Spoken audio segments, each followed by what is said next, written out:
ಅದಕ್ಕೆ ಅದು ಬಂದು ಗ್ಯಾರಂಟಿ ಇರುತ್ತೆ. ಅದು ಗ್ಯಾರಂಟಿ 5 ಫೀಟ್ ಡ್ರಿಲ್ ಮಾಡ್ಕೊಂಡ್ಬಿಟ್ಟು ಹೋಗುತ್ತೆ, ಒಳಗಡೆ ಬಾರ್ತಾರೆ. ನಿಮ್ಗೆ ಎಷ್ಟು ಫೀಟ್ ಬೇಕೋ ಅಷ್ಟು ಫೀಟ್ ಒಳಗಡೆ ತಳ್ಬೋದು. ಗೊತ್ತಾಯ್ತಾ ನಾನು ಹೇಳೋದು? ಅದೇ ನೋಡ್ತಾ ಇದ್ದೀನಿ, ಸ್ಪೆಷಲಿಸ್ಟ್ಗೋಸ್ಕರ ಯಾರು ಸಿಗ್ತಾ ಇಲ್ಲ. ಅದೇ ಮೋಟ್ರು ಕೆಳಗಡೆ ತಲ್ಲತ್ತೆ. ಸರ್ ನಾ ಕೇಸಿಂಗ್ ಪೈಪ್ ಎಷ್ಟು ಹಾಕಿದ್ರಾ? 60 ಫೀಟು 50 ಫೀಟ್ ಅಷ್ಟೇ. ಇದು ರಿಮೂವ್ ಮಾಡಿರೋ ಫಿಲ್ಟರ್ ಪೈಪ್ ಎಷ್ಟು ರಿಮೂವ್ ಮಾಡಿದ್ರಾ?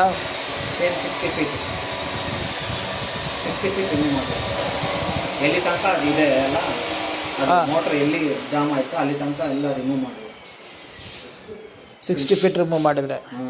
ನೀವು ಕೇಸಿಂಗ್ ಹಾಕಿದ್ರು 60 ಫೀಟು ಹಾಕಿದರೆ ಹಾಕಿ ನೋಡಿದರೆ ಆಗುತ್ತೆ ಅಂತ, ಆಗ್ತಾ ಇಲ್ಲ ಅಂತ ಪೈಪೇ ಪೈಪ್ ಬಂದುಬಿಟ್ಟಿದೆ. ಅವ್ರು ಬಿಚ್ಚಿಲ್ಲ, ಆಟೋಮೆಟಿಕ್ ಬಂದುಬಿಟ್ಟಿದೆ. ಅದು ಪಟಾಕಿ ಹಾಕ್ಮೇಲೆ ಬಂದುಬಿಟ್ಟಿದೆ. ಪಟಾಕಿ ಯಾವಾಗ ಹಾಕಿದ್ರು ಅವರು? ಕಟ್ ಮಾಡೋರು ಮುಂಚೆ